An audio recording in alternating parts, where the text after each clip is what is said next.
Hello, Iska. Kamusta tayo lahat? I praise my Father, the Holy Righteous One, the Creator of heaven and earth. For He is glorious, He is amazing, He is wonderful, He is awesome. And His love for us is great. We must exalt always the name of our Father. Acknowledge Him. Give thanks to our Father for all the blessings every day that is giving to us.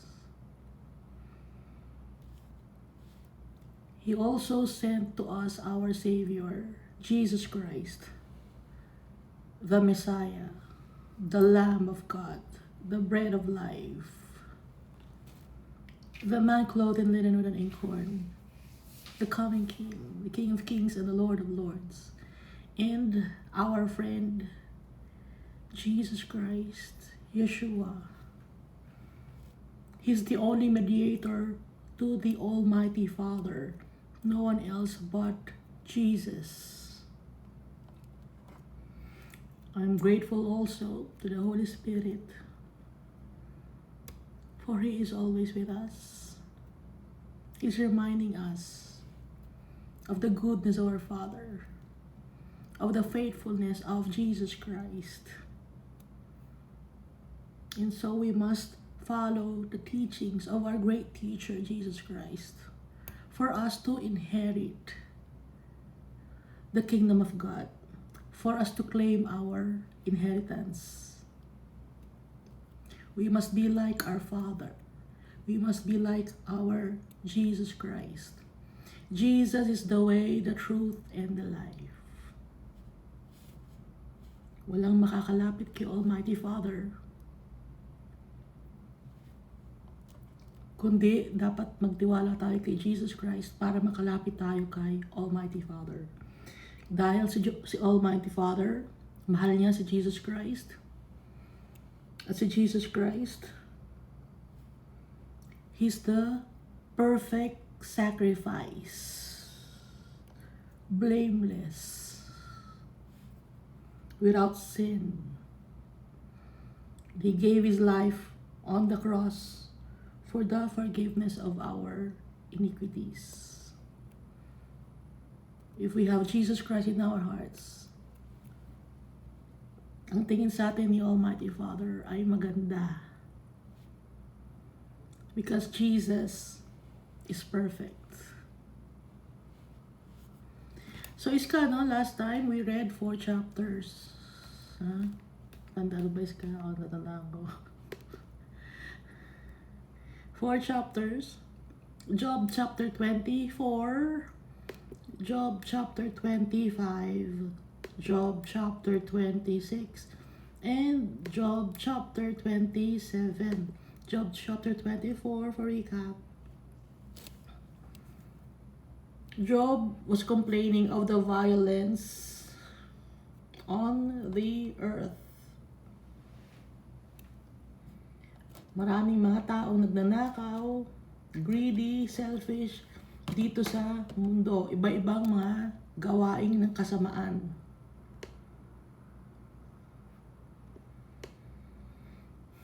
Laging nagpapagalingan ang mga tao dito sa mundo. They push the needy off the road. Kaya ang mga needy napupunta rin sa kasamaan. Nagkalat ang mga taong disobedient.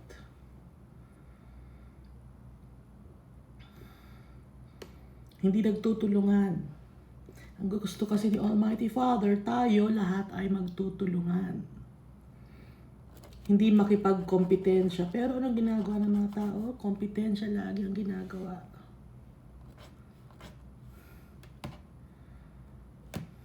Gusto ni Almighty Father, kaisa tayo ni Jesus Christ para maging kaisa tayo ni Almighty Father. Pero anong ginagawa natin? Gumagawa tayo ng kasamaan, nagkakanda, watak-watak tayo.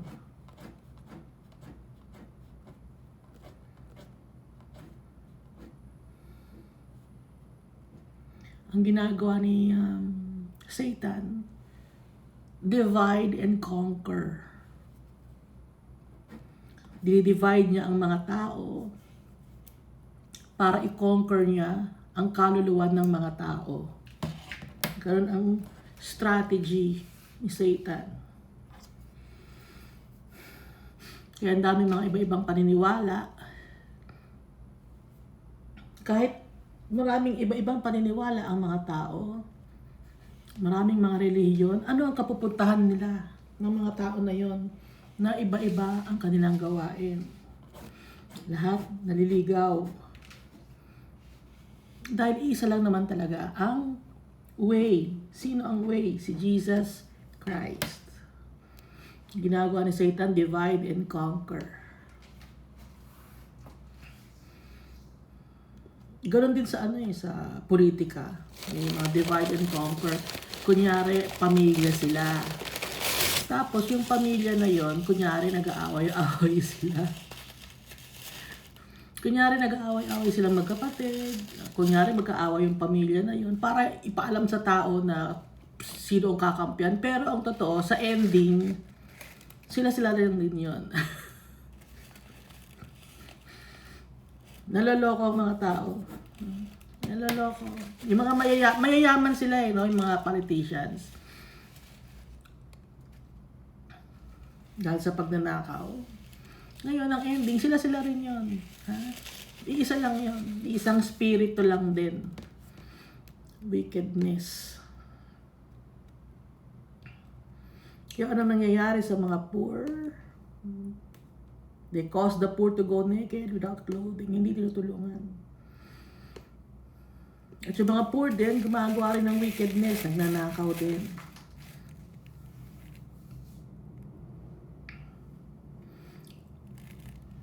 At mga rebellious people, pag tayo ay gumagawa ng kasalanan, rebelde tayo kay Almighty Father. Hindi natin siya sinusunod.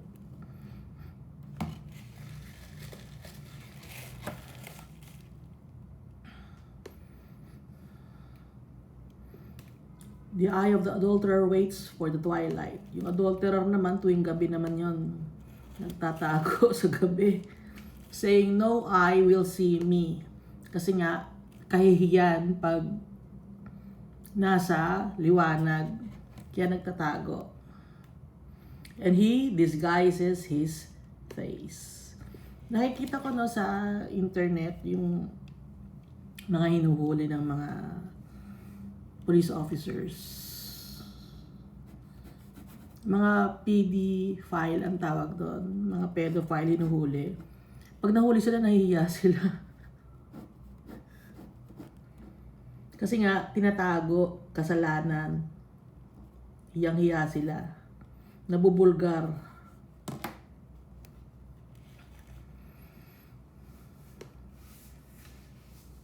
Kahit yung pagnanakaw, di ba? Pag magnanakaw ka, itinatago mo, magsisinungaling ka. So, pare-pareho yun, magkakapatid yung mga ganong klaseng kasalanan. Halimbawa, yung chismis, saan galing yon? May source. Nagtatago, ay hindi ako ang source niyan. Oh. Sinungaling din, pare-pareho. Kaya ang mundo natin magulo. Hindi tayo magtataka.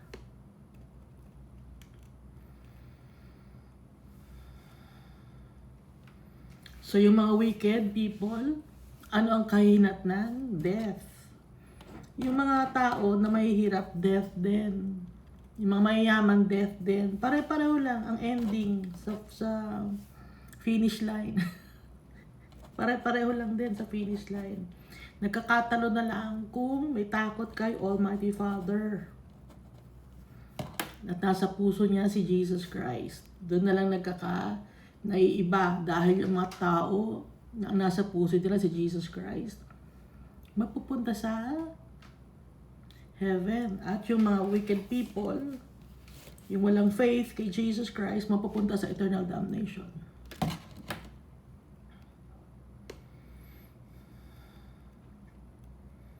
Mabilis lang ang bubuhay natin dito sa mundo. Ito naman sa Job chapter 25, si Bildad naman ito.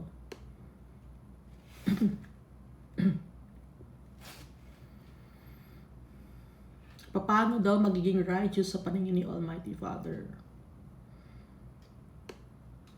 Paano magiging pure ang isang ipinanganak ng isang babae?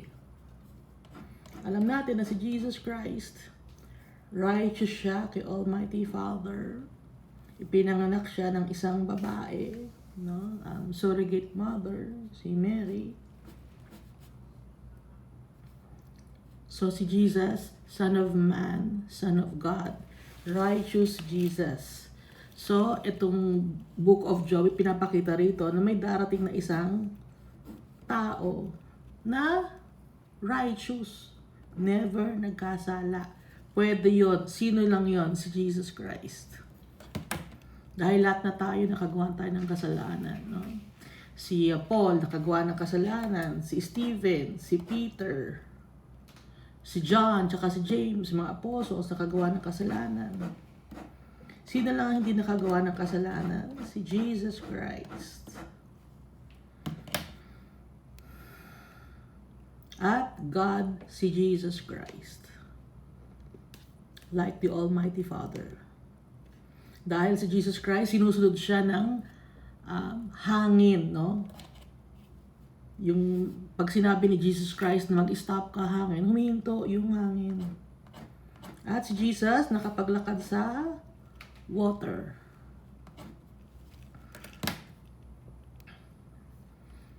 Walang tao na nakalakad sa water, si Jesus lang. Si Peter nakalakad siya sa water dahil kay Jesus Christ. Tapos nung nagdwindle yung kanyang faith, unti-unting lumulubog si Peter. Ano sabi ni Jesus Christ? Oh, you of little faith. Kay Peter. Kaya si Jesus Christ, binamotivate niya si Peter. Kaya niya tinawag na Peter. Dahil ang real name naman ni Peter ay Simon. No? Kaya ginawa siyang Peter para maging may strengthen siya spiritually. Lumakas ang loob niya. Bato. Rock. Peter. Dahil si Jesus Christ siya ang ating cornerstone, sure foundation.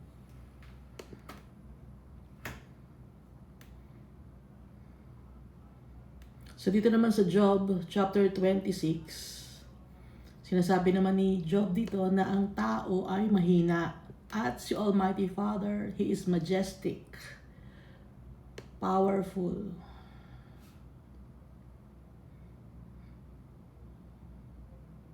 Mahina tayo ng mga tao.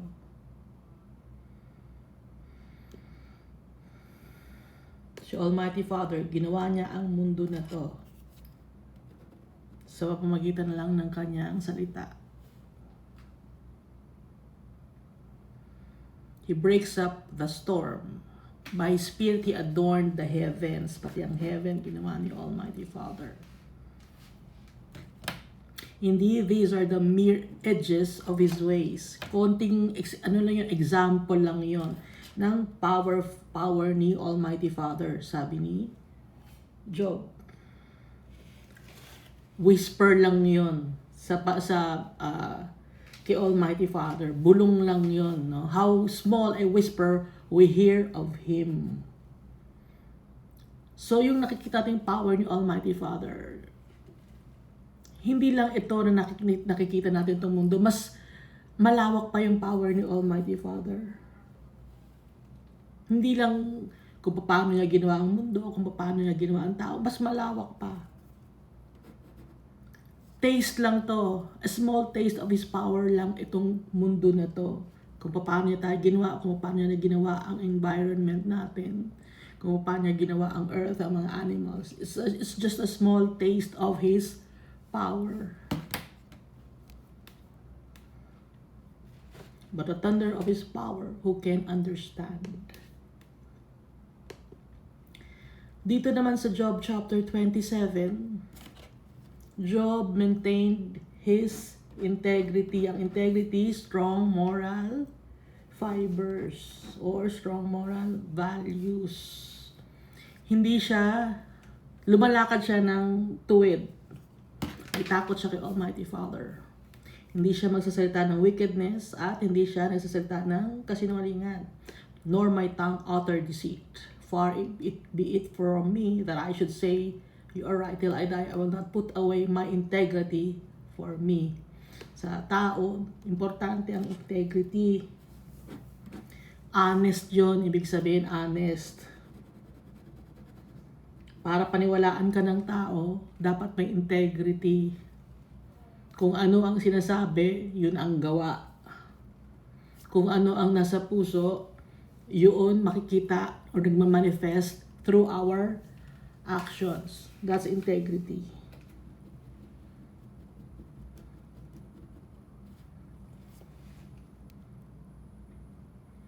Ngayon, kung nagsasalita ka ng maayos, pero yung gawa mo naman, oppose sa iyong mga sinasabi, hypocrite naman ang tawag doon. Ipokrito.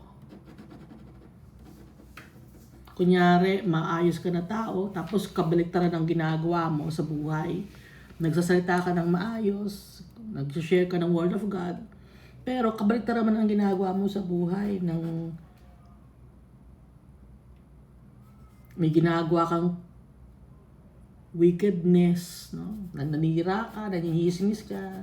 Maraming ka ng klase sa tao, sa congregation. Kunyari, pag-pray natin si brother, bakit ito nangyari kay brother?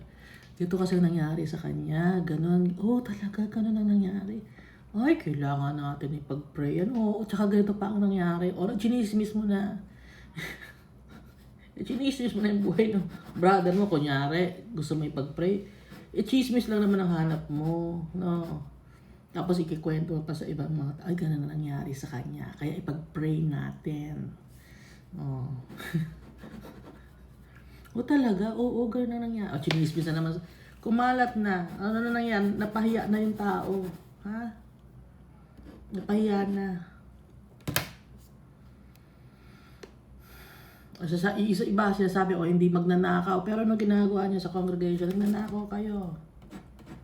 Ginagamit nyo yung pangalan ni Almighty Father para makapanghingi ng mga pera sa mga tao. Hypocrite.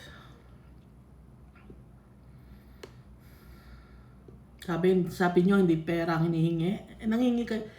Meron ganon. Hindi kami nanghihingi. Hindi. May listahan. Ito ginagawa ko kasi salita ako. May listahan. Si brother, nagbigay ba? Absent siya, hindi nagbigay. Next time.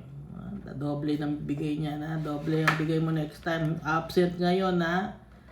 Ako, dapat next time. Doble ang bigay niyan. O, sino pa? Ba't gito lang ang bigay mo? Ay, dadagdagan. Kailangan doble to next time. Tignan nyo ang pangit na ng record natin. Hindi kayo nagbibigay.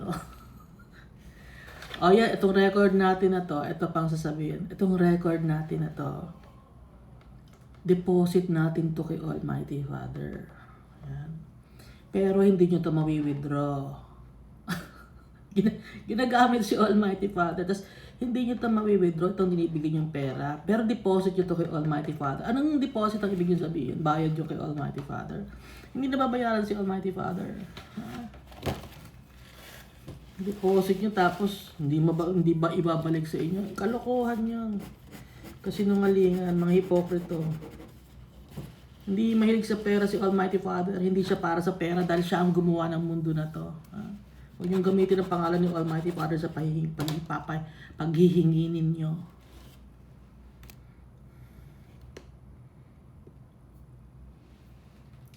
Using the name of the Lord your God in vain. Kala nyo yung pagmumura lang or yung ano. Hindi, yung ginagamit nyo yung pangalan ni Almighty Father. Libre lang ang salita ng Diyos. Ipakalat mo. Bakit hihingi ka ng bayad? Kung gustong tumulong ng tao, tutulong yun kahit hindi mo pilitin, ha?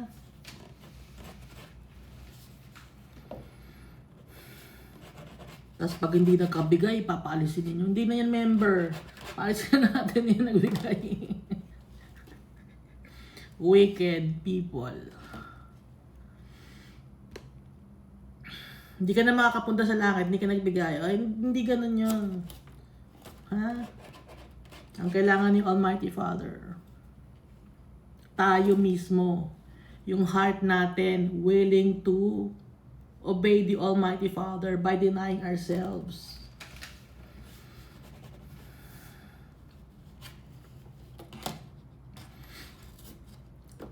Meron pa, no, dagdag ko lang. Tapos pag sa mga posisyon, sa opisina or sa trabaho, ang tatanggapin lang ninyo, yung ka-member ninyo, ano yun? Hindi kayo tumutulong sa ibang tao. O ipokrito yun, ha? Kasi ang tutulungan lang ninyo yung ka-member ninyo eh. Pero pag hindi naman natin member yan. Huwag natin, hayaan mo magutom yan, hindi natin member yan. Ganon. Hindi, walang ganong utos si Jesus Christ at si Almighty Father. Mga ipokrito kayo. Namimili pa kayo ng tao pag member ninyo, tanggapin natin, member natin yan. Makakatulong sa atin yan para lumago ang ating lumago. Walang integrity. Importante, integrity. Ako, hindi ko sinasabing mabuting tao ako, masamang tao ako. Nagpapasalamat ako kay Almighty Father dahil tinanggap niya ako. Nagpapasalamat ako kay Jesus Christ sa pagmamahal niya sa akin. Dinuring niya akong kaibigan.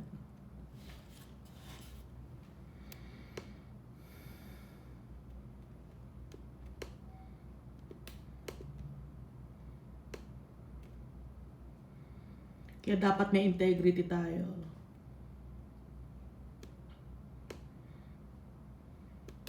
Dahil konti lang ang oras natin dito sa mundo.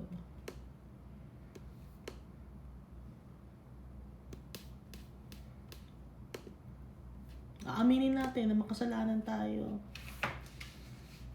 Saved by the grace of God through the blood of Jesus Christ.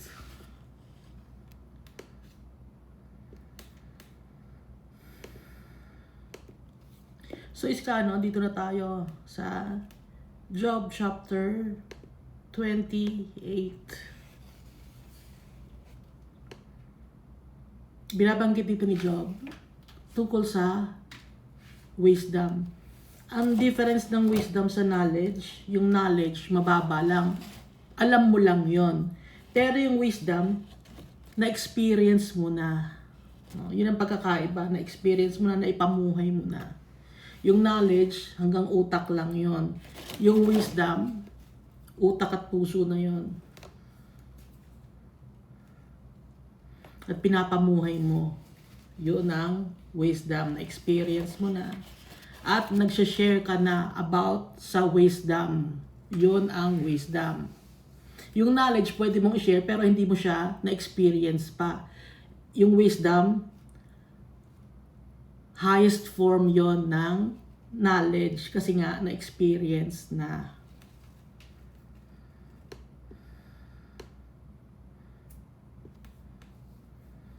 Kaya yung iba natuturo lang, knowledge lang yun, tinuturo lang nila, hindi naman na na-experience. Pero yung taong full of wisdom, may takot kay Almighty Father yun. No? Dito sa chapter 28. Surely, there is a mine for silver. Merong minahan ng silver. In a place where gold is refined. At meron din naman na lugar kung saan yung gold ay pinupino or pinupuro. Iron is taken from the earth or dust. And copper is melted from ore. Yung ore, no? Bato yun. Doon galing yung copper. Yung mga metal. Galing sa bato na minimina. Man puts an end to darkness and searches every recess for ore in the darkness and the shadow of death. So, ang ginagawa ng tao, hinahanap niya yung ore na yon. Pupunta siya sa mga bundok, may dadala siyang ilaw. Noon time na to, wala pang electricity. So, anong dala nila? Yung lamp. No? Searches every recess for ore in the darkness and the shadow of death. He breaks open a shaft away from people in places forgotten by feet. Hindi nalalakaran ng tao. Bundok yon, under ng bundok, naghuhukay sila. Hindi nalalakaran ng tao, kaya places forgotten by feet. They hang far away from men. Dahil nga bundok ito, konti lang ang tao nagpupunta doon. They swing to and fro, naghahanap sila.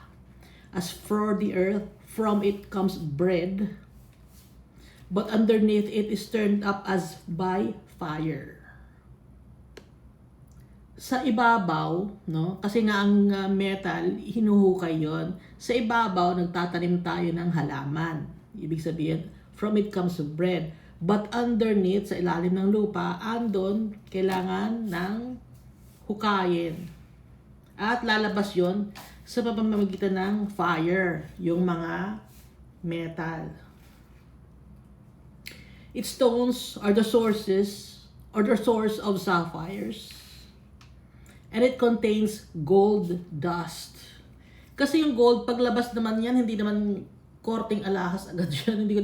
Hindi naman korting ano yan, bilog, no? Sa cartoons kasi, di ba parang ano siya, gold nuggets. Parang mga ganyan-ganyanan. Hindi ganyan, kundi sa totoong buhay, ang gold, bato na malaki, tapos didikdikin mo pa yung bato, at dudurugin pa yon, tapos mga dust lang, alikabok na kulay yellow. Yun ang gold dust. Mahirap kunin yung ginto sa lahat ng metal. Metal naman yung ginto, no? Malambot nga lang. That path no bird knows, nor has the falcon's eyes see it. Nor has the falcon's eye seen it. Kasi nga nakatago yung mga bato. Hindi makikita ng mga ibon, hindi naka-expose. The proud lions have not trodden it. Kahit yung mga animals na lion, hindi nila nalalakaran yun. Nor has the fierce lion passed over it. Hindi na nadadaanan. He puts his hand on the flint. He overturns the mountains at the roots. Overturns the mountains. Hinahalughog ang bundok. Roots sa ilalim ng bundok, hinahalughog ang ginto para makakuha ng ginto. He cuts out channels in the rocks, no? Nagtitibag siya. And his eyes sees every precious thing. So iba-ibang mga bato or gems ang makikita mo. Pero usually people take for granted the gems kasi mas importante yung gold. Kaya kahit may mga kumikinang-kinang na bato, hindi nila binapansin yun. Ang gusto nila, gold, mga tao.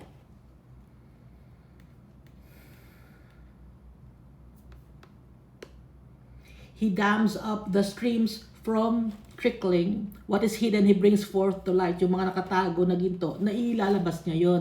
Dahil nga, sa tubig, no? Dinudurog kasi yung bato, tapos nag-gold panning sila. Nakakaintindi. Nakakaintindi kaya nung sinasabi ko.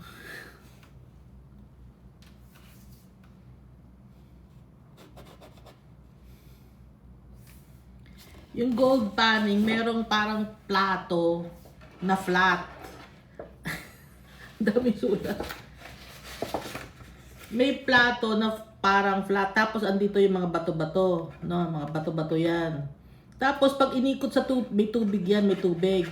Pag inilaglag sa tubig, pero nakaganon lang.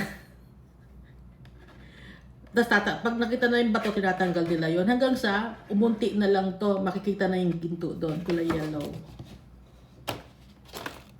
Yellow talaga ang color ng ginto. Pag nalagyan ng mercury, nagiging silver. No? Pag dililinis yung gold, nahihiwala yung mga parang dumi-dumi, silver na yon. Kasi may mercury kasama. What is hidden, He brings forth to light, but where can wisdom be found? So ito, dinidiscuss dito or sinasabi ni Job kung paano kunin ang ginto. Dahil yun ang ginto, yun ang pinaka-precious mineral. Pero ang tanong niya sa verse 12, but where can wisdom be found? Saan natin makukuha ang wisdom? Saan natin mahahanap yun? Kung ang ginto, alam natin kung paano hanapin. No? Alam natin kung ayun, no? Kinakwento natin kung paano hanapin ang ginto. Pero yung wisdom, paano mahahanap yun? And where is the place of understanding? Man does not know its value, nor it is found in the land of the living. Hindi alam ng tao ang value ng wisdom. At hindi ito makikita sa kung saan-saan lang. The deep says, it is not in me, and the sea says, it is not with me. So yung ilalim na ilalim, wala sa akin ang wisdom, sabi. At yung dagat, sabi, wala sa akin din. It cannot be purchased for gold. Yung wisdom, hindi mo pwedeng bilhin. Kahit gold pa ang bayad. Nor can silver be weighed for its price. It can be valued in the gold of Ophir. Ano nga yung Ophir? Yun yung India. No? It can be valued. Walang value sa gold yung wisdom. Kahit pagaling yung gold sa Ophir. In precious onyx or sapphire. Neither gold nor crystal can equal it. Hindi ba tutumbasan ng wisdom ang gold? Hindi ba tutumbasan ng gold and crystal ang wisdom? Nor can it be exchanged for jewelry of fine gold or vessels of fine gold. Diba, may gold ka, pwede ba makabili ng wisdom? Hindi mo mabibili yun. Yun ang sinasabi ni Job dito. No mention shall be made of coral or quartz, for the price of wisdom is above rubies. O binabanggit yung mga precious gems. Mas mahal pa sa coral, quartz, rubies, sa gold ang wisdom. Incomparable ang wisdom.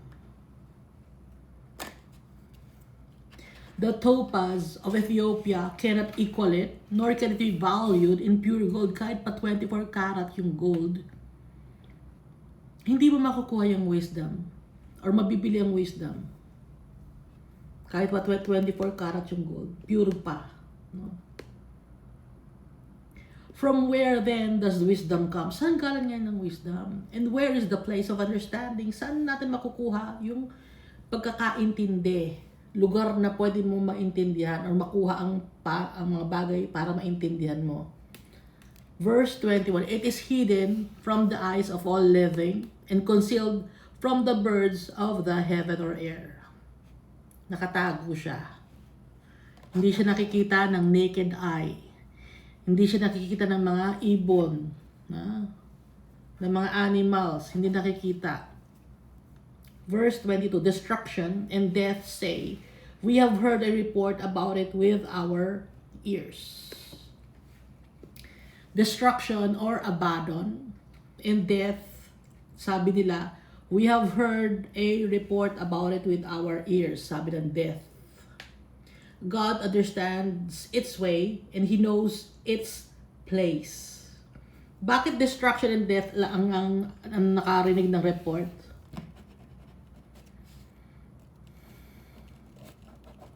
Destruction and death.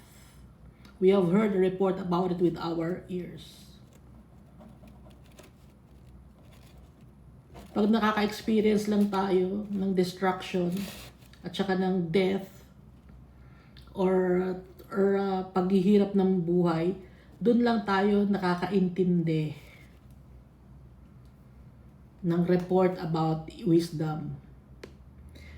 Si Almighty Father, He understands the way of wisdom. He knows its place kung saan makikita yung wisdom. For He looks to the ends of the earth and sees under the whole heavens. Tumitingin si Almighty Father sa buong mundo at nakikita ni Almighty Father under the whole heavens yung wisdom. to establish a weight for the wind, and apportion the waters by measure. When he made a law for the rain and a path for the thunderbolt, then he saw wisdom and declared it. He prepared it. Indeed, he searched it out. Si Almighty Father ang nag-prepare ng wisdom. Dahil sa Kanya, galing ang wisdom. Verse 28 and the last verse of Job chapter 28. And to man, he said, sabi ni Almighty Father sa tao, behold, the fear of the Lord, that is wisdom, and to depart from evil is understanding. So ang wisdom ay ang meron tayong takot kay Almighty Father, na dapat sundin natin siya. Yun ang wisdom. At ang understanding or maintindihan natin ay ang hindi paggawa ng kadumihan or evilness or wickedness. Hindi tayo gagawa ng wickedness dahil naiintindihan natin. Yun ang understanding. Pag nakakaintindi tayo, hindi tayo gagawa ng wickedness kasi naiintindihan natin. Hindi tayo gagawa ng wickedness dahil takot tayo kay Almighty Father. Yun, may wisdom tayo.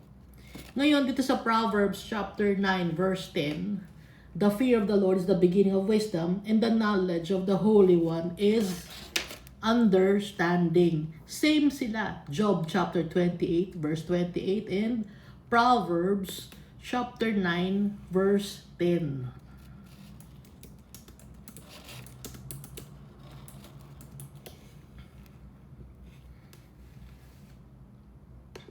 Ito si Job, no? Sabi niya, the fear of the Lord is the beginning of, or the fear of the Lord is wisdom. And to depart from evil is understanding. At ito namang Proverbs, sino ang nagsulat ng Proverbs? Si King Solomon. The fear of the Lord is the beginning of wisdom, and the knowledge of the Holy One is understanding. Ngayon, si Job at saka si King Solomon, pareho ba sila ng lugar kung nasaan sila? Or same ba sila ng time frame? Magkaiba sila. Iba ang lugar ni Job, iba nakatira si Solomon. Pero bakit iisa lang ang sinasabi nila? Dahil galing sa Almighty Father. Konektado kahit ibang lugar, ibang timeline, ipinanganak si Job or nabuhay si Job, ibang timeline na buhay si Solomon, pero iisa ang sinasabi nila, galing kay Almighty Father. No. The wisdom, the beginning of wisdom is the fear of the Lord. Dapat meron takot kay Almighty Father.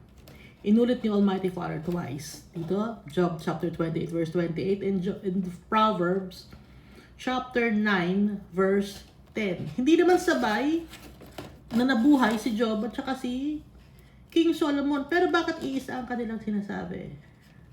Dahil galing kay Almighty Father through the power of the Holy Spirit. So ngayon, pag meron tayong takot tayo kay Almighty Father, may kasamang respeto yon. Yun ang beginning ng wisdom. At ang hindi paggawa ng kadumihan, yun ay dahil sa nakakaintindi tayo. Knowledge yun. Understanding. Dito tayo sa Job chapter 29. Scott. Kinig ka, Scott.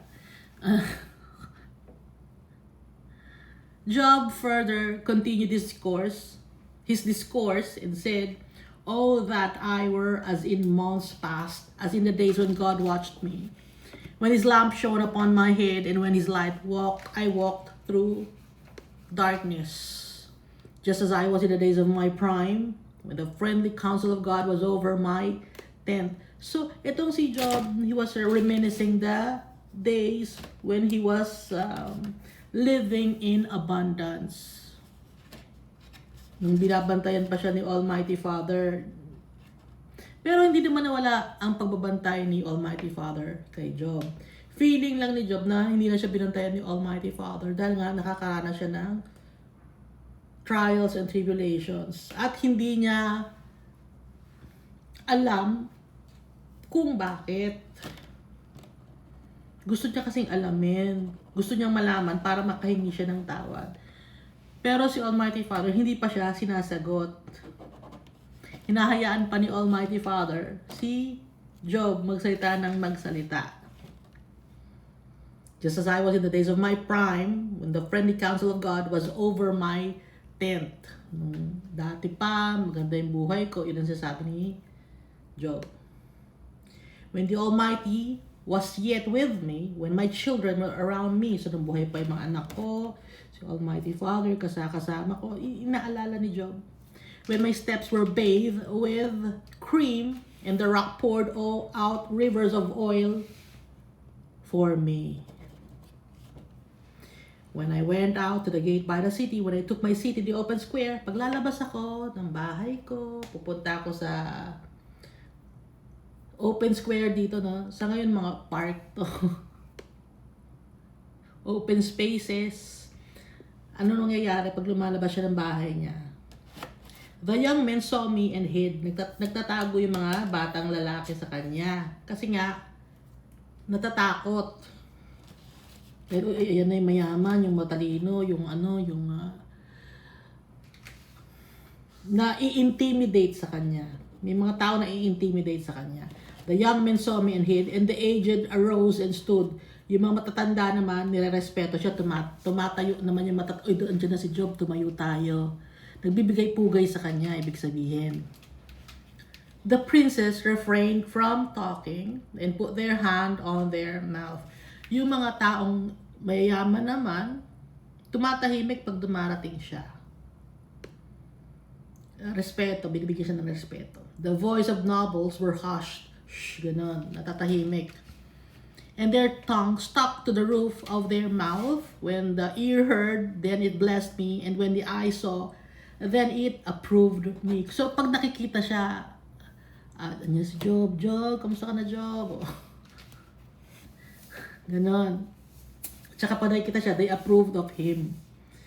Dahil, because I delivered the poor who cried out, the fatherless and the one who had no helper. Tumutulong siya sa mga nangangailangan. Si Job.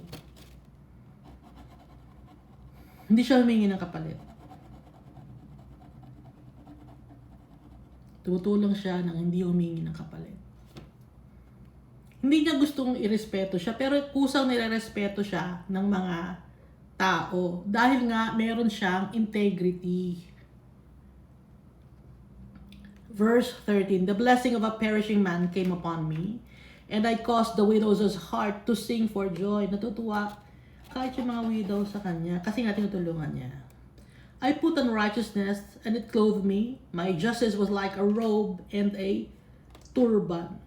So namumuhay siya in righteousness and in justice like the Almighty Father. So dala-dala niya yung righteousness, balot na balot siya ng righteousness sa gawa niya, sa pagsasalita niya, sa pagkikipag-usap sa mga kapwa-tao niya.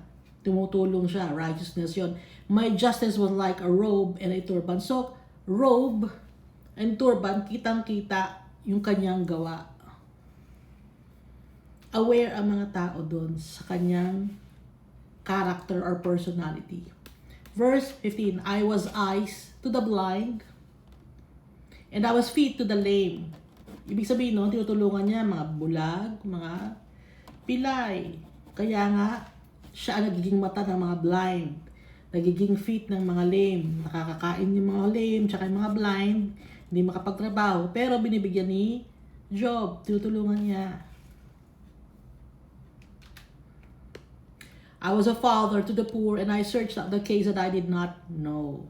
At pag may mga bagay siyang hindi alam, hinahanap niya ang solusyon. Pag may problema ang tao, siya ang nilalapitan. Binibigyan niya ng solusyon. Hindi lang niya pinagpe-pray. Hindi lang niya binibigyan ng words of wisdom.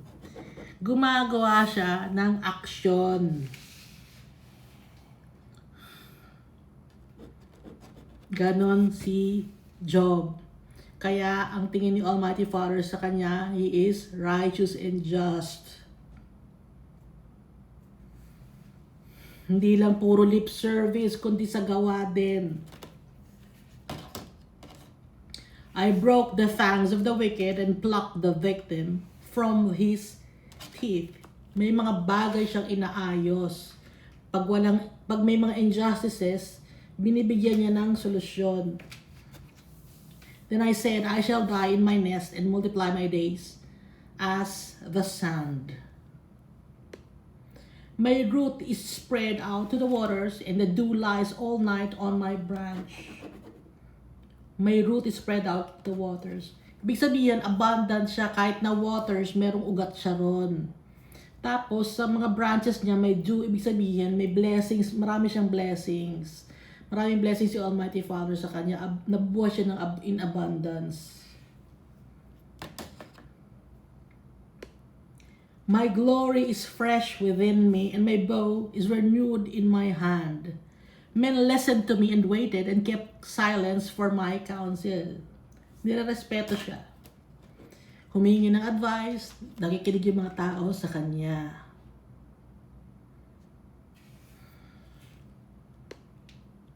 So, nung time na to, sikat si Job.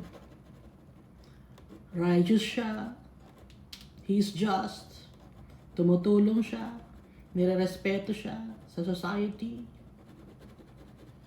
Mahal na mahal siya ng mga tao. Hindi siya gumagawa ng wickedness. Hindi siya selfish. Inaalala niya yung times na yun. After my words, they did not speak again, and my speech settled on them as dew. So pag nagdesisyon na si Job, set in stone na yun. Hindi na umaapela yung mga tao. Pag nagdesisyon si Job, yun na, yun ang susundin natin, yung sinabi ni Job. Kung ano ang advice ni Job, yun ang ginagawa ng mga tao. They waited for me as for the rain, and they opened my mouth wide as for the spring rain. If I mocked at them, they did not believe it, and the light of my countenance they did not cast down. I chose the way for them and sat as chief. Siya ang namimili. Job. So I dwelt as a king in the army, as one who comforts mourners. So nag-iisa lang si Job. Sinusunod siya ng mga tao, kahit anong desisyon niya. Nirespeto siya. Mataas ang tingin sa kanya ng mga tao. Job chapter 30. But now, they mock at me, men younger than I, whose fathers I disdained, to put with the dogs of my flock. Nagbago ang lahat. Pinagtatawanan na nila ako. Yung mga lalaki, mas bata sa akin, kinukutsa na nila ako. Indeed, what profit is the strength of their hands to me? Their vigor has perished. Nawala na yung kalakasan niya. Dati, sikat na sikat siya, hindi na siya sikat.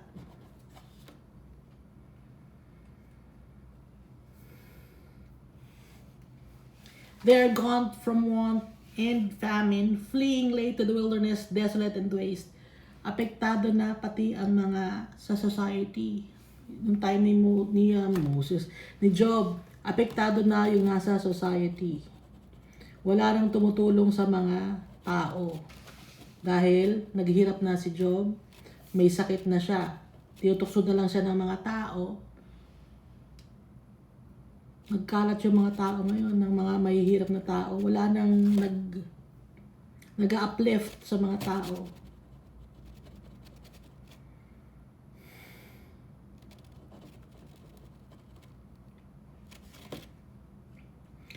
They are gone from want and famine. Hindi na nakakakain.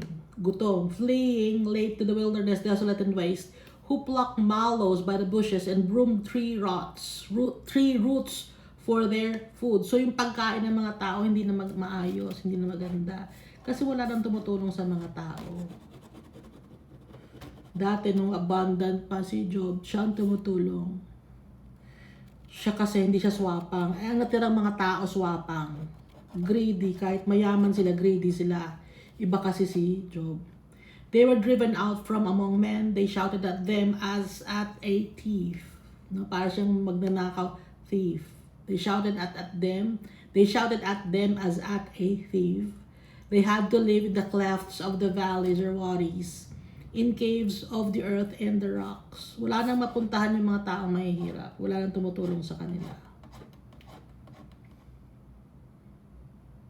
Among the bushes they brayed, under the nettles they nestled.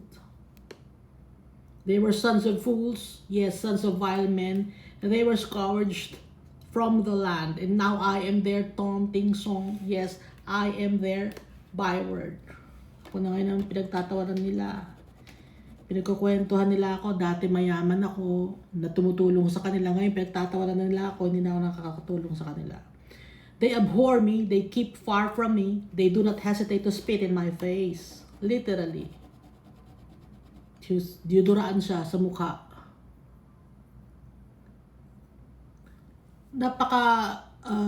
Masyadong oppose, no? Opposite yung nangyari sa buhay niya. Dati binibigyan siya ng pugay ng mga tao, nirerespeto siya, dahil nakakapagbigay siya sa mga tao. Sikat siya. Pero ngayon, sikat siya dahil wala na siyang maibigay sa tao, kwento na lang ang ginagawa sa kanya. Pero yung ugali ni Job, same pa rin. Hindi nagbabago, righteous pa rin. Wala siyang maibigay sa tao dahil wala talaga siya, wala na siya. Kahit gusto niyang magbigay, wala siya na maibigay. Pero yung heart niya, same pa rin. Nung mayaman siya, or nung marami pa siyang mga properties, matulungin siya sa tao. Ngayon na naghihirap siya, gusto niyang tumulong sa tao pero wala siyang magawa. Dahil puno-puno siya ng pigsa, hindi siya makakilos. Magulo ang utak niya. Gusto niyang tanungin si Almighty Father, tinatanong niya kay Almighty Father kung anong kasalanan niya para makahingi siya ng tawad. Pero hindi siya kinakausap ni Almighty Father. Kasi si Almighty Father, merong time frame si Almighty Father. Nasa discretion ni Almighty Father lahat ng bagay. Ituloy natin no, verse 11. Because he has loosed my bowstring and afflicted me, they have cast off restraint before me. Dahil si Almighty Father daw, sabi ni Job, he has loosed my bowstring and afflicted me. Nagkaroon ako ng mga sugat-sugat sa buong katawan ko, nawala lahat ng mga ari-arian ko. At my right hand, the rabble rises, they push away my feet, and they raise against me their ways of destruction. They break up my path, they promote my calamity, they have no helper. Sinusumpa siya ng mga tao. Tingin sa kanya ng mga tao, isa kang sumpa, gano'n. So ngayon, hindi siya nakakatulong sa mga tao. They come as broad breakers. Under the ruinous storm, they roll along. Terrors are turned upon me. They pursue my honor as the wind, and my prosperity has passed like a cloud. Nawala na yung kanyang prosperity, yung prosperous lives. Nawala na yung kanyang prosperous life, na parang cloud. Lumipas. And now my soul is poured out because of my plight. The days of affliction take hold of me. My bones are pierced in me at night, and my knowing pains take no rest. Ang sakit na nararamdaman niya ng mga pigsa-pigsa niya. Sa gabi naman, giniginaw siya, my bones are pierced in me at night. Tapos yung pigsa niya, masakit pa. Hindi siya makatulog ng maayos. Afflicted siya in all aspects of his life. By great force, my garment is disfigured. It blinds me about as the color of my coat. Sira na yung kanyang mga damit. Wala na siyang maayos na damit kasi nga naghihirap na siya. He has cast me into the mire and I have become like dust and ashes. Madumi. Naging madumi. Pinandidirihan na siya. I cry out to you, but you do not answer me, sabi ni Job. Humingi siya ng tulong kay Almighty Father. Pero hindi sumasagot si Almighty Father. I stand up and you regard me. But you have become cruel to me. With the strength of your hand, you oppose me. You lift me up to the wind and cause me to ride on it. You spoil my success. Tinanggal mo, Lord, lahat ng mga kung anong meron ako. Sabi ni Job, gusto kitang kausapin, Almighty Father, pero hindi mo ako kinakausap. For I know that you will bring me to death and to the house appointed for all living. Surely he would not stretch out his hand against a heap of ruins if they cry out when he destroys it. Nakakaawa si Job, no?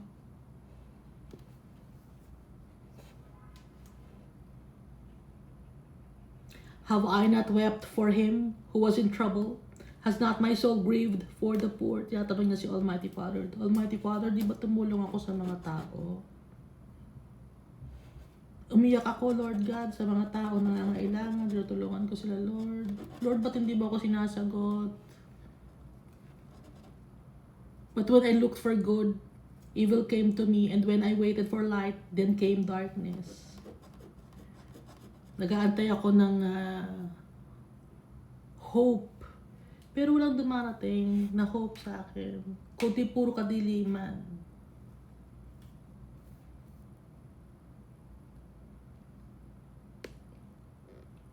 Verse 27, my heart is in turmoil and cannot rest. Days of affliction confront me. I go about mourning but not in the sun. I stand up in the assembly and cry out for help.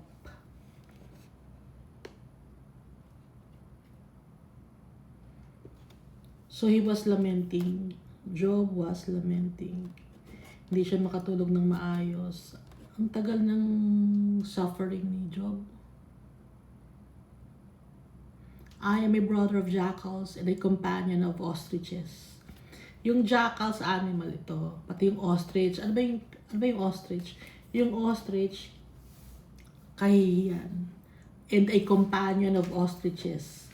Yung mga ostrich kasi mayayabang na walang kahihiyan. Hinahalin tulad niyo yung sarili niya na mga kasama ng mga ostriches or ostrich.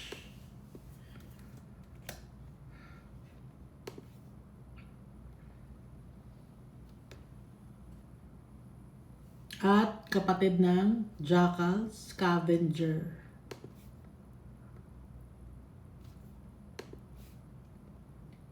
Duwag, no? So yung ostrich, duwag din. I am a brother of jackals, duwag, kilala sa pagiging duwag.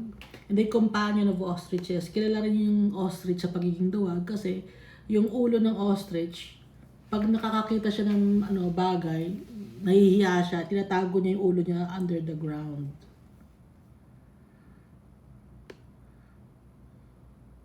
My skin grows black and falls from me. Maitim na yung kanyang skin. Naghuhulog-hulog na yung kanyang mga balat. My bones burn with fever. My harp is turned to mourning and my flute to the voice of those who weep. Puro kalungkutan ang nararanasan ni Job. May mga kaibigan niya siya. Pero they were accusing him.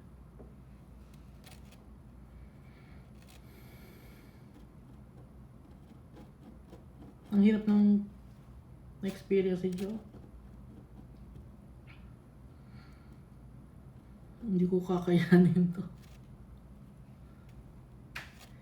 Mas lalo na yung experience ni Jesus Christ. Hindi natin kakayanin. Nagpasalamat tayo sa tatay natin. Nagbigay si Almighty Father na example, malala na mga example. So yung mga bagay na na-experience natin yon, wala sa kalingkingan na na-experience ni Job. Wala sa nakalingkingan lalo na na-experience ni Jesus Christ.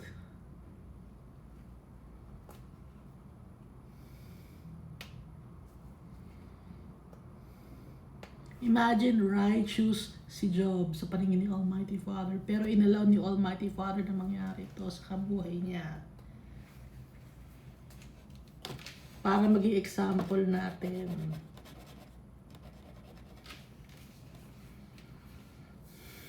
At si Jesus Christ lalong-lalo na inalaw ni Almighty Father na maghirap si Jesus Christ. Ipako sa cross. Para malaman natin na tayo ay magiging victorious kung tayo ay merong wisdom and understanding. Ano ba yung wisdom and understanding nga? The fear of the Lord is the beginning of wisdom.